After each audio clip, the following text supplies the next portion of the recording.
गजब के तो सूरतिया तो रूपवा जैसन चांद गे। गजब के तो सूरतिया तो रूपवा जैसन चांद गे। पहिले रहले नादान छौड़ी हो गे निशायान गे। पहिले रहले नादान छौड़ी हो गे निशायान गे। रोजे रोजे करो ही छौड़ी देहिया के बखान गे। रोजे रोजे करो ही छौड़ी देहिया के बखान गे।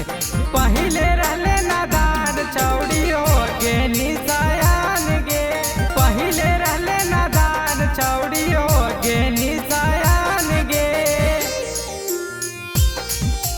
पहिले रहले नादान छौड़ी हो गे निशायान गे। पहिले रहले नादान छौड़ी हो गे निशायान गे। रूपवा तोहार लागौ सबका से बेस्ट गे। जेकरा के माजा देमी अतै खूबे रेस्ट गे। रूपवा तोहार लागौ सबका से बेस्ट गे। जेकरा के माजा देमी अतै खूबे रेस्ट गे।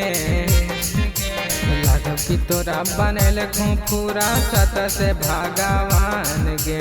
लागो कि तोरा बनल खूरा सत से भगवान गे।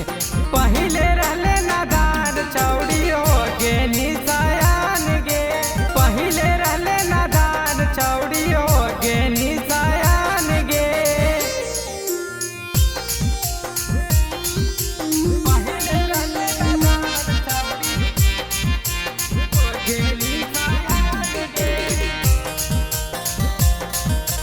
पहिले रहले नादान छौड़ी हो गे निशायान गे।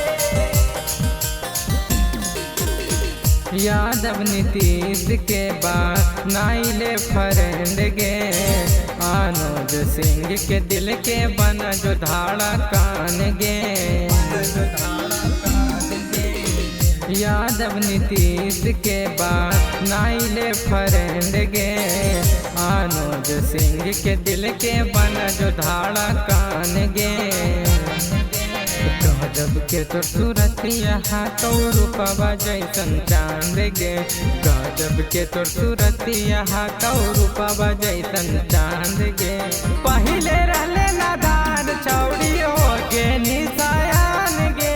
पहिले रहले नादान छौड़ी हो गे निशायान गे। Magahi recording studio Samastipur Sheikhpura.